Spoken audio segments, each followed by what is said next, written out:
Hello everyone, SP classes के online channel में मैं विजय कुमार आप सभी का स्वागत करता हूं। आज की क्लास में हम लोग बाल मनोविज्ञान का चौथा अध्याय शैशवावस्था में विकास को पढ़ेंगे और देखेंगे कि बालक का विकास शैशवावस्था में किस प्रकार से होता है। चलिए स्टार्ट करते हैं। शैशवावस्था को दो वर्गों में बांटा गया है। अगर आपसे ये पूछा जाए कि शैशवावस्था को कितने वर्षों से लेकर कितने वर्षों तक मानते हैं, तो जन्म से लेकर 6 वर्ष की काल को कौन सा काल मानते हैं? शैशवावस्था मानते हैं। कौन सी अवस्था? शैशवावस्था। जन्म से लेके 6 वर्ष, जन्म से लेके 6 वर्ष की आयु को बालक का शैशवावस्था माना जाता है। और पुनः शैशवावस्था को दो भागों में बांटा गया है और पहले वाले काल को कहा गया है शैशव काल और दूसरा काल जो है उसे कहा गया पूर्व बाल काल। दूसरा कहने का मतलब जन्म से लेके 3 वर्ष की आयु को कहा गया शैशव काल और 3 से लेके 6 वर्ष की आयु को कहा गया पूर्व बाल्य काल। आगे देखते हैं। शैशवावस्था में नवजात शिशु का विकास होता है। शैशवावस्था में नवजात शिशु का विकास होता है। यह वह अवस्था है जो बालक के संपूर्ण भावी जीवन को प्रभावित करता है। इसका मतलब कि शैशवावस्था में होने वाले जो भी उसमें प्रतिक्रिया होंगी वो सभी आपके पूरे जीवन काल को, बालक के संपूर्ण जीवन काल को प्रभावित करती हैं। इसीलिए मनोवैज्ञानिकों ने शैशवावस्था को जीवन का आधार माना है। तो आपसे क्वेश्चन ये बनेगा कि जीवन का आधार किस काल को माना जाता है? तो शैशवावस्था को कौन सी अवस्था? शैशवावस्था को जीवन का आधार माना जाता है। वैलेंटाइन ने शैशवावस्था को सीखने का अनोखा काल कहा है। तो आपसे ये भी पूछा जा सकता है कि सीखने का अनोखा काल किस अवस्था को कहते हैं? तो शैशवावस्था को कहते हैं। और यह कथन किसका है? तो वैलेंटाइन का यह कथन है। ठीक है। जबकि फ्रायड का मत है कि मनुष्य को जो कुछ बनना होता है प्रारंभ के 4 से 5 वर्षों में वह बन जाता है। तो क्वेश्चन ये उठता है यह कथन किसका है? यह कथन फ्रायड का है। और फ्रायड ने आपसे ये भी क्वेश्चन पुटअप हो सकता है कि शैशवावस्था के लिए फ्रायड का कथन क्या है? तो फ्रायड ने कहा था मनुष्य को जो भी कुछ बनना होता है वह प्रारंभ के 4 से 5 वर्षों में वह बन जाता है। ठीक है। चलिए आगे देखते हैं। शिशु को अंग्रेजी में क्या कहते हैं? शिशु को अंग्रेजी में इन्फेक्ट कहते हैं। क्या कहते हैं? इन्फेक्ट कहते हैं। इन्फेक्ट लैटिन भाषा, कौन सी भाषा? लैटिन भाषा के 2 शब्दों, कौन कौन से शब्द हैं? इन और फेरी। कौन कौन शब्द? इन और फेरी से मिलकर बना है।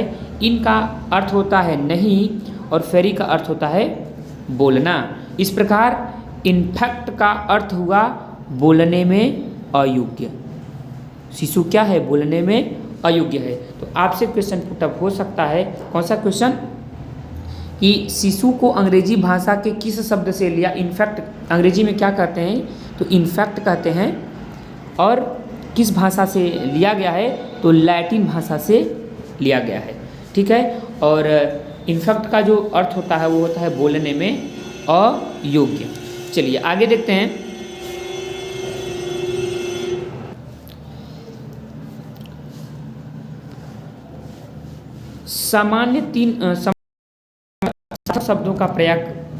सार्थक शब्दों का प्रयोग करना प्रारंभ कर देता है। तो कितने वर्ष का बालक सार्थक शब्दों का प्रयोग करना शुरू कर देता है? 3 वर्ष का बालक सार्थक शब्दों का प्रयोग करना शुरू कर देता है। इसीलिए तकनीकी दृष्टि से जन्म से 3 वर्ष की आयु तक की अवधि को शैशवावस्था कहते हैं और 3 से 6 वर्ष की आयु को पूर्व बाल्यकाल या पूर्व बाल्यावस्था कहते हैं। विकास के पक्ष के दृष्टिकोण से अर्थात कौन से विकास? शारीरिक विकास, मानसिक विकास, सामाजिक विकास और संवेगात्मक विकास और नैतिक विकास की दृष्टि से शैशवावस्था की प्रमुख विशेषताएं हैं। कौन कौन सी दृष्टिकोण है? शारीरिक है, मानसिक है, सामाजिक है, संवेगात्मक है तथा नैतिक विकास की दृष्टि को मद्देनजर रखते हुए शैशवावस्था की प्रमुख विशेषताएं हैं। कौन कौन सी विशेषताएं हैं? चलिए इसको देखते हैं। शारीरिक विकास में तीव्रता, इसका मतलब कि शैशवावस्था में जब बालक होता है जन्म से लेके 6 वर्ष की आयु में बालक की शारीरिक वृद्धि बहुत तेज होती है और इसीलिए हम लोग कहते हैं कि कपड़ा बहुत जल्दी जल्दी छोटा हो रहा है। कपड़ा जल्दी छोटा नहीं होता है, बालक की वृद्धि तेज होती है, पहली बात। दूसरी बात कही गई है मानसिक क्षमता में तीव्रता होती है, जैसे संवेदना होता है, प्रत्यक्षीकरण, ध्यान, कल्पना, स्मरण सभी का अस्तित्व चेतन सत्ता से होता है। सीखने की तीव्रता जैसे सीखने की तीव्रता में क्या कहा गया है कि बालक जितनी तीव्रता में शैशवावस्था में सीखता है उसके इक्वल है कि वह बाल्यावस्था प्लस किशोरावस्था में उसकी तीव्रता उतनी होती है। इसका मतलब कि शैशवावस्था में सीखने की तीव्रता जितनी ज़्यादा होती है उसके बराबर बाल्यावस्था और किशोरावस्था में सीखने की तीव्रता होती है। ठीक है, इसमें दोहराने की प्रवृत्ति होती है। इसका मतलब कि शैशवावस्था में आप किसी बालक को कुछ भी कहेंगे या वो जो भी कुछ सुनेगा तो उसी चीज़ को वो क्या करता है, बार बार दोहराता है। आगे कहा गया है जिज्ञासा की प्रवृत्ति होती है, जैसे वह पूछता है क्या, क्यों और कैसे से युक्त प्रश्न पूछता है। पियाजे के पूर्व प्रत्यात्मक अवस्था 2 से लेकर 4 वर्ष में जिज्ञासा की स्थिति रहती है। इसका मतलब कि बालक किसी भी चीज़ को अगर जन्म से लेकर 6 वर्ष की बात करें तो उस बालक के कुछ भी वो देखता है तो पूछता है यह क्यों हुआ, यह कैसे हुआ, यह कब हुआ, इस टाइप के क्वेश्चन उसको बार बार आपसे पुटअप करता है। पर निर्भरता होता है, दूसरे पर वो निर्भर होते हैं। स्वप्रेम होता है, स्वप्रेम की भावना होती है। शैशवावस्था में शिशु के अंदर स्वप्रेम की भावना होती है, वो खुद से बहुत ज़्यादा प्रेम करते हैं। अकेले खेल लेते हैं, खेलने में वो किसी को नहीं सोचते हैं कि वो हमारे साथ खेले। अकेले भी किसी सामान वामान को लेकर वो अकेले भी खेलना पसंद करते हैं। आगे देखते हैं स्वप्रेम की भावना जिसे नार्सिसिज्म कहते हैं अत्यंत प्रबल रूप में रहता है। किस अवस्था में? बाल्य अवस्था में, शैशवावस्था में। और स्वप्रेम की भावना होती है जिसे क्या कहते हैं, नार्सिसिज्म कहते हैं। ये आपका कई बार एग्जाम में आया हुआ है कि स्वप्रेम की जो भावना होती है उसे क्या कहते हैं, नार्सिसिज्म कहते हैं। आगे कुछ बातें कही गई हैं। मनोवैज्ञानिक फ्रायड यूनानी पौराणिक कथा के आधार पर स्वप्रेम की भावना के लिए नार्सिसिज्म शब्द का प्रयोग किया है। और किसने प्रयोग किया है? फ्रायड ने प्रयोग किया है। पौराणिक कथा में नार्सिसिस्ट नामक व्यक्ति को अपने शरीर से प्रेम करते हुए दिखाया गया है। किस कथा में? पौराणिक कथा में। संवेगों का प्रदर्शन वो कैसे करता है? 2 वर्ष के बच्चे में 4 संवेगों का उदय हो जाता है। और 4 संवेग वो क्या क्या हैं? भय है, क्रोध है, पीड़ा है और प्रेम है। ये एग्जाम में आया हुआ है कि शैशव अवस्था में उत्पन्न होने वाले उदय होने वाले संवेग कौन से नहीं हैं, और ये इसमें से 3 दे देता है। इसके अलावा भी 1 दे देगा और वहीं आपको खोज के टिक लगाना रहेगा। और इसमें कौन कौन होते हैं? तो भय होता है, क्रोध होता है, पीड़ा होता है और प्रेम होता है। किस अवस्था में? शैशवावस्था में।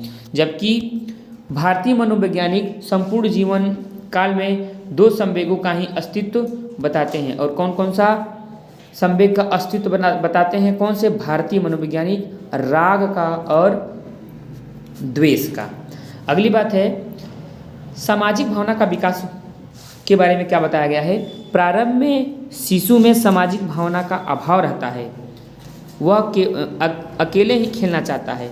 लेकिन शैशव अवस्था के अंतिम वर्षों में उसमें सामाजिक भावना का विकास होता है।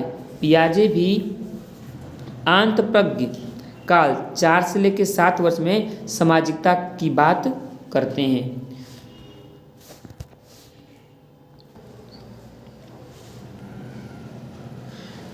दसवां पॉइंट है मूल प्रवृत्तियों पर आधारित व्यवहार। ठीक है, काम प्रवृत्ति होती है बालक में। फ्रायड और अन्य विश्लेषणादियों के अनुसार शैशव अवस्था में काम प्रवृत्ति तीव्र होती है। यह अपनी काम प्रवृत्ति की भावना को माता का स्तनपान, हाथ पैर के अंगूठे को चूसना और चम्मच को चूसना आदि से पूर्ण करता है, इत्यादि क्रियाओं द्वारा अभिव्यक्त करता है। ठीक है, आगे लिखा है लड़कों में अपनी माँ के प्रति प्रेम तथा लड़कियों में अपने पिता के प्रति प्रेम भाव का उदय होता है। फ्रायड ने बालकों के मातृ प्रेम की भावना को ओडियस भावना ग्रंथि नाम से तथा बालिकाओं में पितृ प्रेम की भावना को इलेक्ट्रा भावना ग्रंथि नाम से संबंधित किया है। इसका मतलब फ्रायड का मानना है कि जो अगर यदि बालक लड़का है, यदि लड़का है तो उसके अंदर मातृ प्रेम की भावना होगी, और उस भावना को फ्रायड ने किससे बताया है? ओडियस भावना ग्रंथि से। और अगर लड़की है तो उसके अंदर पितृ भावना होगा, और उसके अंदर फ्रायड ने किस भावना ग्रंथि के बारे में बताया है? इलेक्ट्रा भावना ग्रंथि के बारे में बताया है, इसी से संबोधित किया है। इस ग्रंथियों का उल्लेख भी यूनानी पौराणिक कथा में है। कुछ नोट में पॉइंट दिया हुआ है, उसको देखते हैं। पिता प्रेम भाव से संबंधित ग्रंथ है, पिता के लिए धनात्मक या सकारात्मक है। ठीक है। मातृ प्रेम भाव से संबंधित ग्रंथ, यह माता के लिए सकारात्मक धनात्मक है। फ्रायड ऐसा मत है। ठीक है। फ्रायड का ऐसा मत है। पिता प्रेम की भावना से संबंधित ग्रंथ है, पिता के लिए धनात्मक या सकारात्मक। मातृ प्रेम भावना से संबंधित ग्रंथ है, यह माता के लिए धनात्मक या सकारात्मक। एक दृष्टि में कुछ बातें कही गई हैं। शैशवावस्था की विशेषताएं देखते हैं, क्या विशेषताएं होती हैं शैशवावस्था में? शारीरिक विकास तीव्र गति से होता है, मानसिक विकास तीव्र गति से होगा, सामाजिक विकास बीज के रूप में होता है, मतलब अभी अंकुरित होता रहता है शैशवावस्था में, और शैशवावस्था के अंत होने तक वह सामाजिक विकास भी पूर्णतः विकसित हो जाता है। संवेगात्मक विकास तीव्र गति से होता है, नैतिक विकास बीज के रूप में होता है, सीखने की प्रक्रिया में तीव्रता होती है, दोहराने की प्रवृत्ति होती है, आत्म प्रेम की भावना होती है, पर निर्भरता होती है, कल्पना की सजीवता होती है। वो कल्पना बहुत करते हैं कि ये ऐसा होगा, वो ऐसा होगा। ठीक है। मूल प्रवृत्तियों पर आधारित व्यवहार होता है, दूसरे बालकों में रुचि या अरुचि की भावना होती है, काम प्रवृत्ति होती है, जिज्ञासा की प्रवृत्ति होती है, संवेगों का प्रदर्शन होता है, अकेले व साथ खेलने की प्रवृत्ति होती है। अपरिपक्वता होता है, शैशवावस्था में बालक कहाँ से परिपक्व हो जाएगा? अपरिपक्वता होता है, अनुकरण द्वारा सीखने की प्रवृत्ति होती है, अनुकरण द्वारा सीखने की प्रवृत्ति होती है। वो देखकर बालक किसी भी काम को अगर करते हुए देखेगा तो जिस प्रकार से आप करते रहेंगे वो भी उसी प्रकार से करता है, उसे कहते हैं अनुकरण द्वारा सीखने की प्रवृत्ति। प्रत्याक्षात्मक अनुभव द्वारा सीखना, स्वप्रेम की भावना का विकास, मतलब बालक स्वयं से प्रेम करता है, उसे स्वप्रेम की भावना कहते हैं, और ये भावना शैशवावस्था में ज़्यादा देखने को मिलती है। शैशवावस्था के बारे में मनोवैज्ञानिकों का मत क्या है, एक दृष्टि में देखते हैं। शैशवावस्था द्वारा जीवन का पूरा क्रम निश्चित होता है। ये किसका कथन है? एडलर का कथन है। मनुष्य को जो कुछ बनना होता है प्रारंभ के 4-5 वर्षों में वह बन जाता है। यह किसका कथन है? सिगमंड फ्रायड का कथन है। 3 वर्ष से 6 वर्ष के बालक प्रायः अर्ध स्वप्नों की हालत में रहते हैं। यह कथन किसका है? तो थॉर्नडाइक का है। किसका है? थॉर्नडाइक का। शैशवावस्था सीखने का अनोखा काल है। यह किसने कहा था? वैलेंटाइन ने कहा था। और बालक के हाथ, पैर और नेत्र उसके प्रारंभिक शिक्षक हैं। यह किसका कथन है? ये रूसो का कथन है। बालक के हाथ, पैर और नेत्र उसके प्रारंभिक शिक्षक होते हैं। ये किसने कहा था? ऐसा रूसो ने कहा था। आगे देखते हैं शैशवावस्था में शारीरिक विकास। इसको ध्यान से देख लीजिएगा क्योंकि इससे क्वेश्चन उठते हैं। शैशवावस्था में शारीरिक विकास, बाल्यावस्था में शारीरिक विकास और किशोरावस्था में शारीरिक विकास किस प्रकार से होता है।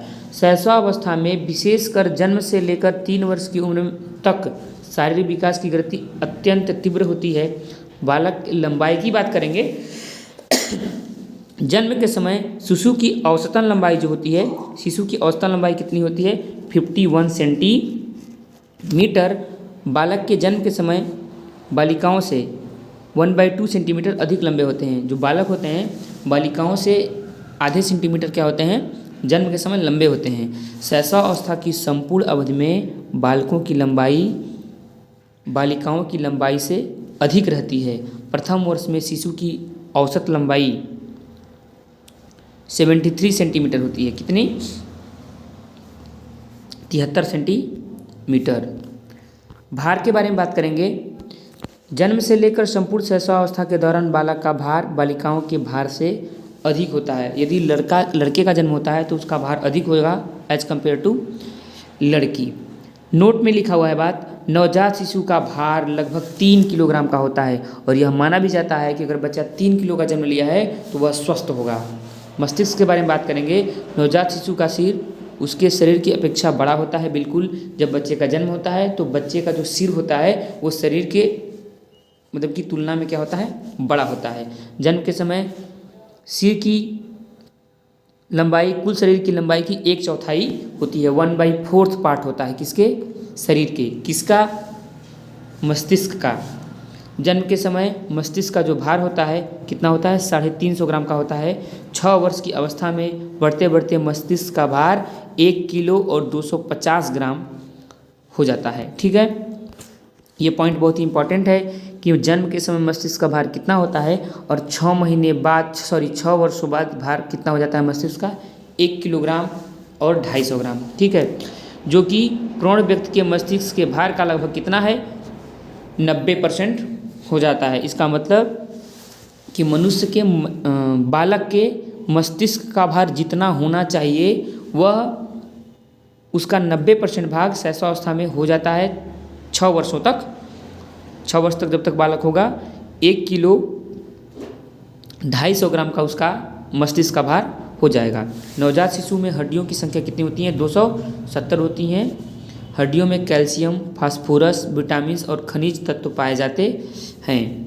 दांत के बारे में बात करेंगे।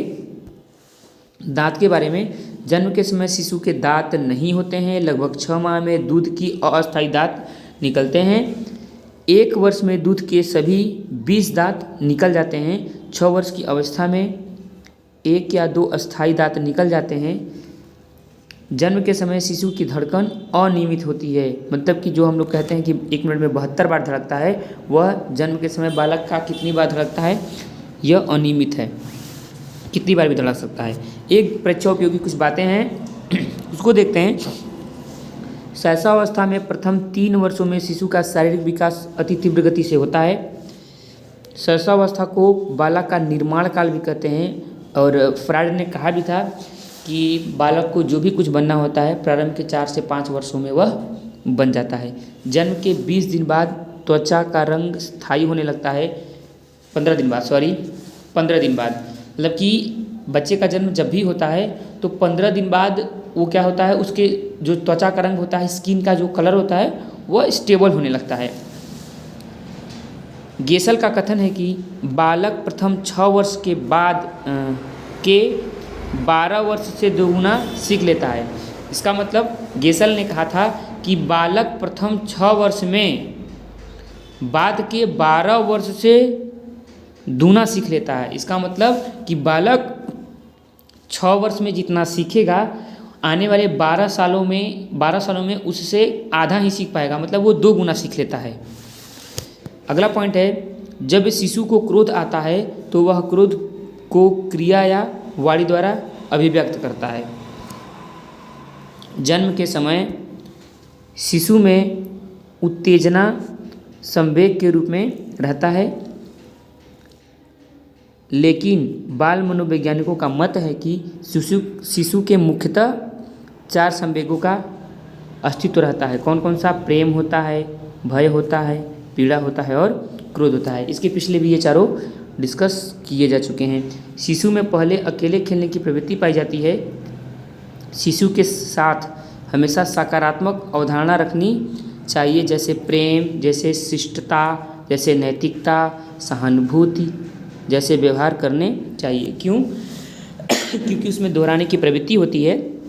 आप उसके साथ जैसा व्यवहार करेंगे वो ऐसा ही सीख जाएगा। शिशु कल्पना जगत में रहता है और उसी को वास्तविकता समझता है। इसका मतलब कि वह कल्पना करता है और वही सोचता है कि यही वास्तविकता है। मॉन्टेसरी पद्धति में परियों की कहानी को महत्व दिया गया है। इसका मतलब कि बालक को अगर आप परियों की कहानी सुनाएंगे तो उसको ऐसा ही लगेगा कि परी नाम की कोई चीज़ होती है और उसी भावना में वो क्या रहता है, खोया रहता है, उसी को वास्तविकता समझता है। शिशु में आत्म प्रदर्शन की भावना होती है। शिशु को खेल द्वारा शिक्षा दी जानी चाहिए, ऐसा वैज्ञानिकों का मानना है। शिशु की शिक्षा व्यवहार में कहानियों एवं सरुचि पुस्तकों का विशिष्ट स्थान होना चाहिए। शिशु सबसे पहले अपने माता को पहचानता है। ये क्या है, मनोवैज्ञानिकों का मानना है कि शिशु सबसे पहले किसको पहचानना सीखता है, तो शिशु सबसे पहले अपनी माता को पहचानना सीखता है। परीक्षा उपयोगी महत्वपूर्ण प्रश्नोत्तर बैंक देखते हैं। कितने वर्ष में बालक सार्थक शब्दों का प्रयोग करता है, तो 3 वर्षों में बालक सार्थक शब्दों का प्रयोग करना सीख जाता है। कौन सी अवस्था में दोहराने की प्रवृत्ति तीव्र होती है, शैशवा अवस्था में दोहराने की प्रवृत्ति तीव्र होती है। फ्रायड के अनुसार बालकों में कौन सी ग्रंथि पाई जाती है, तो ओडियस या कहीं कहीं ओडिपस भी आपको मिलेगा। ओडिपस ग्रंथि जो होती है बालकों में पाई जाती है, और इसको बताया गया था कि अगर बालक है तो मातृ प्रेम की भावना उसमें होगी। फ्रायड के अनुसार लड़कियों में कौन सी ग्रंथि पाई जाती है, तो बताया गया इलेक्ट्रा भावना ग्रंथि पाई जाती है कि अगर लड़की है तो उसके अंदर पितृ प्रेम की भावना पाई जाएगी, पिता के प्रति प्रेम की भावना पाई जाएगी। आगे देखते हैं। जन्म के समय शिशु की औसत लंबाई लगभग कितनी होती है, 51 सेंटीमीटर। दूध के दांतों की संख्या लगभग कितनी होती है, तो 20 होती है लगभग। अगले लेक्चर में हम लोग देखेंगे इसी चैप्टर से संबंधित कुछ वस्तुनिष्ठ प्रश्न। इस लेक्चर में इतना ही रखते हैं। वीडियो देखने के लिए धन्यवाद। अगर आपको बाल मनोविज्ञान अच्छी तरह से सीखना है तो ये बुक बहुत ही अच्छी है, एक एक पॉइंट एक्सप्लेन किया जा रहा है। आप लेक्चर देखें और कोई भी दिक्कत है तो आप एक बार कमेंट करें, और हर टॉपिक के बारे में चैप्टर बाई चैप्टर हर जितने भी आपके टेट लेवल के क्वेश्चन बनेंगे शायद इसी बुक से बनते हैं, और काफ़ी अच्छी बुक है ये, और इसी से मैं भी अपना तैयार किया हूँ, और आपसे भी आशा करता हूँ कि आप भी इसी बुक से तैयार करेंगे, और बहुत अच्छी बुक है, काफ़ी अच्छे लेवल तक इसमें दिया भी है। लेक्चर देखने के लिए धन्यवाद। अगर आपको इसी टाइप की वीडियो और चाहिए तो एक बार कमेंट जरूर करें। वैसे ये सारे लेक्चर अपडेट धीरे धीरे सारे पार्ट्स, इसके पूरा बाल मनोविज्ञान के जितने भी पार्ट हैं सारे आपको इसी तरह से आपको बता दिए जाएंगे। Thank you.